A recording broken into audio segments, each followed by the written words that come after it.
Welcome back नाज़रीन जी। Brake का पहिरीं डॉक्टर फैसल सुल्तान जी मामले ख़ुसूसी सिहत आहे उन सां ॻाल्हि ॿोल कईसीं। कोरोना वायरस की सूरत हाल ते ताज़ा तरीन अपडेट वरिती थी। नाज़रीन खे ॿुधाईंदा हलूं त प्रोग्राम के ॿिए हिस्से में एक अहम मामलो एक अहम मौजू तव्हांजी ख़िदमत में पेश कंदासीं। इस्लामाबाद प्रेस क्लब वो वाहिद प्रेस क्लब शायद पाकिस्तान में है जिथे एहतजाज कंदड़नि माण्हुनि गुज़िरियल 3, 4 ऐं 5 सालन खां वठी उते ही मुक़ीम आहिनि। इस्लामाबाद प्रेस क्लब जे ॿाहिरां हिन वक़्त भी असां ॾिसंदा आहियूं त खेमा बस्ती जी सूरत लॻल आहे। इहा खेमा बस्ती उन्हनि माण्हुनि जी आहे जेके पूरे मुल्क मां मुख़्तलिफ़ शहरनि मां हिते अचनि था, एहतजाज कनि था, पर एहतजाज जे बावजूद उन्हनि खे शायद इंसाफ़ नथो मिले। तंहिंजे करे हू शायद गुज़िरियल 4, 5, 6 सालन खां वठी इन एहतजाज जे हवाले सां इस्लामाबाद प्रेस क्लब जे ॿाहिरां वेठा आहिनि। इन मामले ते अॼु जे प्रोग्राम में ॻाल्हि ॿोल कंदासीं। बुनियादी जेके 2 सवाल आहिनि उन्हनि ते डिस्कस कंदासीं त आख़िर इंसाफ़ जो हसूल क़ानूनी तौर ते अदालतनि जे ज़रिए छा मुश्किल आहे, तंहिंजे करे इंसाफ़ मिलणु मुश्किल आहे, तंहिंजे करे अवाम प्रेस क्लब जे ॿाहिरां या प्रेस क्लब जे साम्हूं एहतजाज करे पंहिंजो एहतजाज रिकॉर्ड कराइनि था ऐं पंहिंजे मसइले जे हल जे लाइ उते वेहनि था ऐं काफ़ी सालनि खां वेहनि था। इन मामले ते ॻाल्हि ॿोल कंदासीं। जॾहिं त ॿियो मामलो इन ही मौज़ू सां रिलेटेड आहे उहो इहो आहे त छा एतिरो अरसो गुज़रण जे बावजूद सिंध हुकूमत, वफ़ाक़ी हुकूमत, सूबाई हुकूमतूं ज़िम्मेवार नाहिनि जेको इंसाफ़ 3 सालनि ते नथो मिले त उहो इंसाफ़ फौरी कीअं मिलंदो ऐं रियासत मदीना जो कॉन्सेप्ट जंहिंजो दावो हुकूमत पारां कयो थो वञे उहो पाए तकमील ते कीअं पहुचंदो।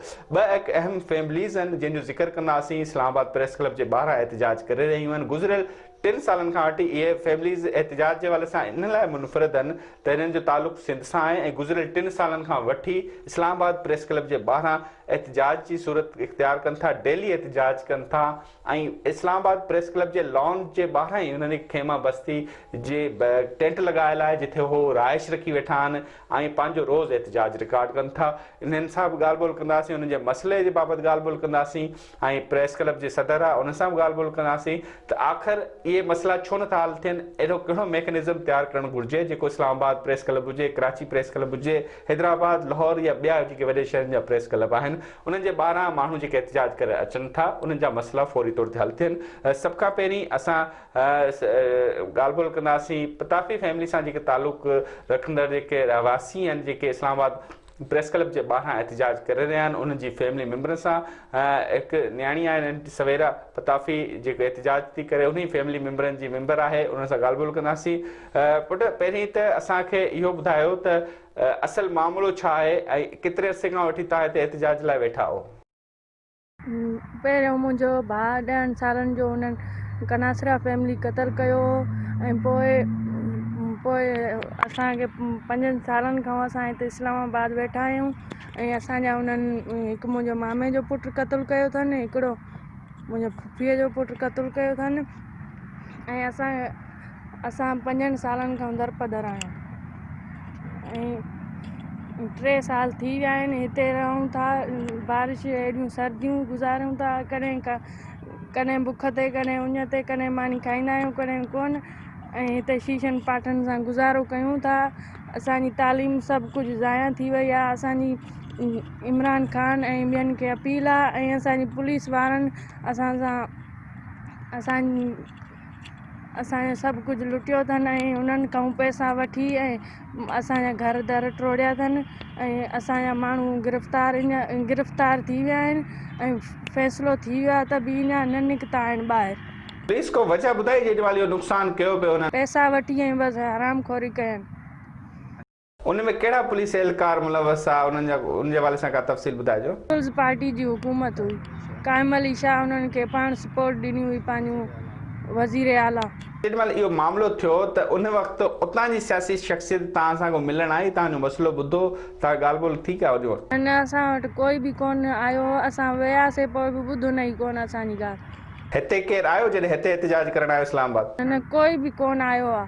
3 साल थी विया आहिनि, कोई बि कोन आयो, न कोई बि कोन ईंदो आहे हेॾो। पाण वेंदा आहियूं पोइ बि मिलंदा ई कोन आहिनि।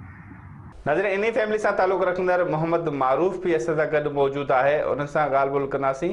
अच्छा मारूफ़, इहो ॿुधाइजो त हाणे जेको तव्हांजो बुनियादी एहतजाज आहे, जेको तव्हांजो नुक़सानु थियो, जेके मसइला थिया, हाणे उन जे हल जे लाइ हिते वेठा, उहो नुक़सानु जो जेको अज़ालो थी वञे तॾहिं तव्हांजी वापसी थींदी, तॾहिं तव्हां सम्झो तव्हांखे इंसाफ़ मिलियो? जीअं त असांजो जेको मसइलो जिथों मामिलो शुरू थियो उहो त असांजो हल थी वियो आहे, छो जो मुंहिंजो 2014 में मसइलो शुरू थियो असांजो किताबी क़ौम जो कनासरा क़ौम सां जहिड़ो थियो हो। हाणे उहो त हल थी वियो फ़ैसिलो जेको हुननि जा साइड हुननि जी साइड मां जेके क़तल किया विया, असांजी साइड मां जेके क़तल किया थिया विया उहो सभु ॻाल्हि थी वई मोकिल। लेकिन जेके असांजा घर ड्राया विया, जेको घरनि जो सामान खयो हुयो, या पुलिस मुक़ाबले में जेके असांजा माण्हू क़तल किया विया, या मुंहिंजे ॿिनि भाइरनि खे टंगनि में गोलियूं लॻियूं वयूं, उहो बि जो हिन कूड़े पुलिस मुक़ाबले ते।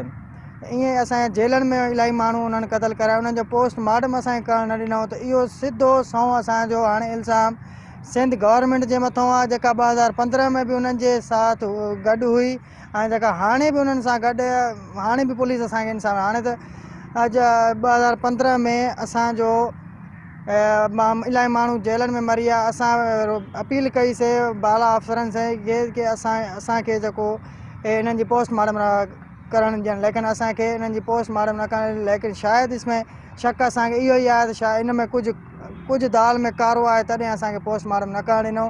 हाणे असां इहो ई अपील आहे त असांजा जेके घर ड्राया विया आहिनि, जेके असांजो नुक़सानु कयो वियो आहे, जेको असांजे घरनि जो सामान खयो वियो आहे, जेके असांजा माण्हू कूड़नि पुलिस मुक़ाबलनि ते क़तल किया विया आहिनि, उन्हनि जो असांखे इज़ालो ॾियनि।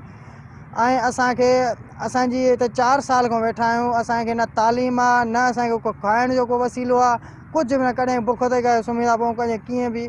लेकिन असां गवर्नमेंट ऑफ सिंध जे मुराद अली शाह खे ऐं chief justice of Sindh high court खे अपील था कयूं, ऐं IG पुलिस खे इहा अपील था कयूं कि प्लीज़ ख़ुदारा पंहिंजूं माऊं भेनरूं भाइर सम्झी करे असांखे इंसाफ़ ॾियो। अच्छा मारू इन सॼे मामले ते IG सिंध सां मिलिया, मुतालिका जेके फोरम उन्हनि सां राब्तो कयो अथव? जी, कोर्टनि जो IG सिंध सां मिलिया हुआसीं। IG सिंध अहिड़ी ख्वाजा साहब उन असांजी ॿुधी ऐं उन असांजी इन JIT रिपोर्ट बि बणाई, जंहिंमें 18 पेजनि जी रिपोर्ट आहे। उनमें सॼो, जंहिंमें पुलिस बि मुलविस आहे, अॻिली पार्टी जा बयान आहिनि, असांजी पार्टी जा बयान आहिनि, जंहिंमें पुलिस बि मुलविस आहे।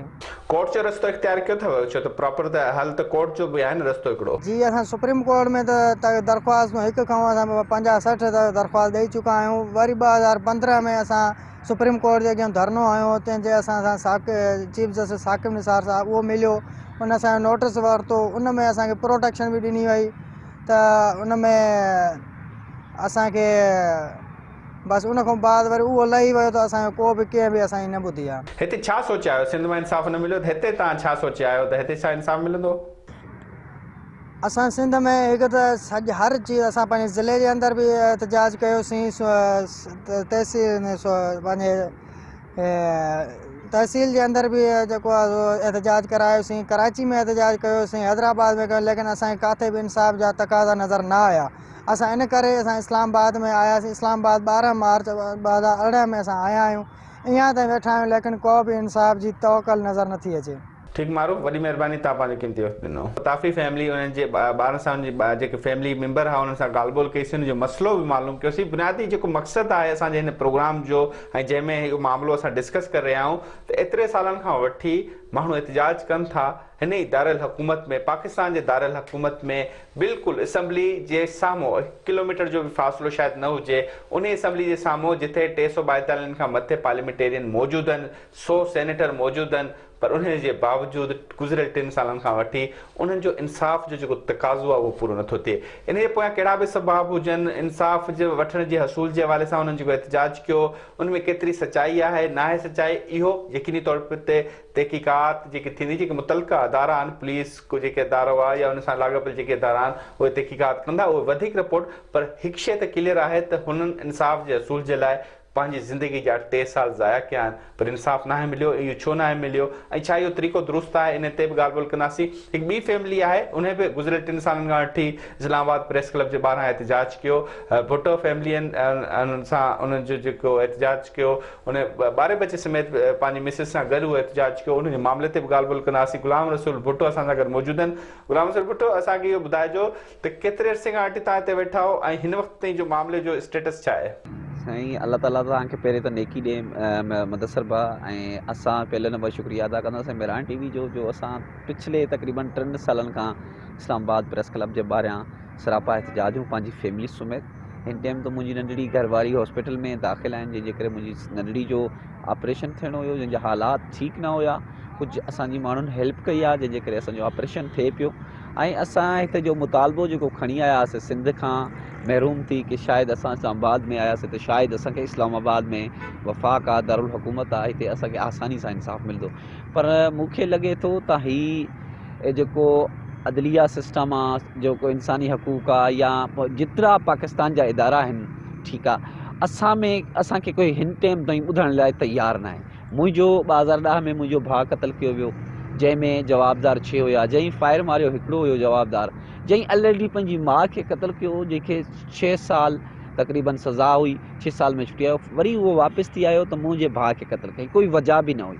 उन में उनखे अदालत रेशनल शीशन जज मीरपुर माथेलो उम्र कैद सज़ा ॿुधाई, जंहिंखे हाई कोर्ट 7 साल 6 साल में आज़ादु करे छॾियो। 2011 में मुंहिंजी भेण शादीशुदा अगवा आहे, मुंहिंजो ज़िलो घोटकी तालको बावड़ो ॻोठ लिखपुरा, जंहिं अञा ताणी हिकु त असांजी पुलिस FIR न कटी, ॿियो तव्हां असां कोर्ट जे थ्रू FIR कटराईसीं। हिन टाइम न मेन जेका अगवा कयल आहिनि गिरफ़्तार थी सघिया आहिनि। 9 साल गुज़री विया मुंहिंजी भेण अगवा खे, न मुंहिंजी भेण बाज़ियाब थी आहे। हीअ सिर्फ़ु असां सां ज़ाती मसाइल, असां त पंहिंजो हक़ मरंदे ताईं, हिते मूंखे 3 साल गुज़री विया आहिनि फुटपाथ ते वेठे, मां त मरंदे ताईं पंहिंजो हक़ न छॾींदुसि। जेसि ताईं मूंखे राइट्स न मिलंदो, मां हिकिड़ी कोशिशि जारी रखी आहे त शायदि पाकिस्तान जा अहिड़ा इदारा बि मौजूदु आहिनि, शायदि असांजी उहे ॿुधी वठनि। बाक़ी त उमीदूं ख़तमु आहिनि, हिकिड़ी अलाह में उमीदूं आहिनि। अच्छा, इहो ॿुधायो ग़ुलाम सलो, जेको असल पहिरियों फोरम हूंदो आहे, पहिरियों दर हूंदो आहे, और मक़ामी अदालत या मक़ामी पुलिस स्टेशन, उते दरख़्वास्त ॾिनी? असांजो मामलात इहो थियो त असांजी FIR हिकिड़ो जेको भेण वारो मामिलो उहो थी कोन। वरी असां जेकी लव मैरिज कईसीं, असांजो इतलाउ हुयो पुलिस खे, कई चकर असां इतलाउ ॾिनोसीं त बाबा असांजा घर ड्राया पिया वेंदा आहिनि, असांजूं ज़मीनियूं पटियूं पियूं वेंदियूं आहिनि, वण कटिया पिया वेंदा आहिनि, माल कायो वेंदो पिया, मुंहिंजे वालिद वालदा ते तशदुद थियो वेंदो आहे। लेकिन असां ॾे हिकु कन लटरा थी वई, छो जो उन्हनि खे पीपल्स पार्टी जो MNA ख़ालिद खान लुंडा या महताब ॾहर उहे सपोर्ट करनि था, इन जे लाइ उन्हनि ते कोई एक्शन न थींदो। हा, छो जे मां ग़रीब आहियां, मुंहिंजी पहुच न आहे, मूं वटि माण्हू न आहिनि। अगर मूं वटि माण्हू हुजनि, मुंहिंजी पहुच हुजे, त मुंहिंजा मसाइल त फ़ौरन हल। मुखालिफ़ कंदी आहे न पीपल्स पार्टी, उन्हनि को मामले में हेल्प न कई तव्हांजी? अदा मां तव्हांखे रियल चवंदुसि त असांखे हलीम आदिल शेख उहो हिकु 2 चकर मिलियो आहे, लाल चंद माली उहो मिलियो आहे, उन्हनि थोरी बहुत असांजी इमदाद कई आहे। बाक़ी असांजी मुलाक़ात थियूं, नैमुल्ला हक़ जेको मरहूम मरी वियो, अल्लाह उनजा दर्जा बुलंद करे, उन असां सां मुलाक़ात कयूं, लेकिन असांजो कोई माना सिर्फ़ु आसरा। जेके इस्लामाबाद एहतजाज जे हवाले सां पंहिंजे मसइलनि जे हल जे लाइ इस्लामाबाद अचण जो इरादो रखंदा, उनखे छा चवंदो? तो चवंदुसि खुदारा इस्लामाबाद न अचिजो, ख़ुदकुशी करे छॾिजो। पाकिस्तान जे हुक्मराननि खां, पाकिस्तान जे लीडरनि खां कॾहिं इंसाफ़ जी उमेद रखी, ख़ुदा जे वास्ते मां ॿधी चवां थो, इस्लामाबाद तव्हांखे मतां भुल आहे त इस्लामाबाद उहो शहर आहे जिते इंसाफ़ कोई विरहे पियो। ग़ुलाम रसूल भुट्टो, तव्हां पंहिंजो क़ीमती वक़्तु ॾिनो, ऐं पंहिंजे जेको मसइलो तव्हांजो उन हवाले सां तव्हां पंहिंजा ख़्यालात पेश कया।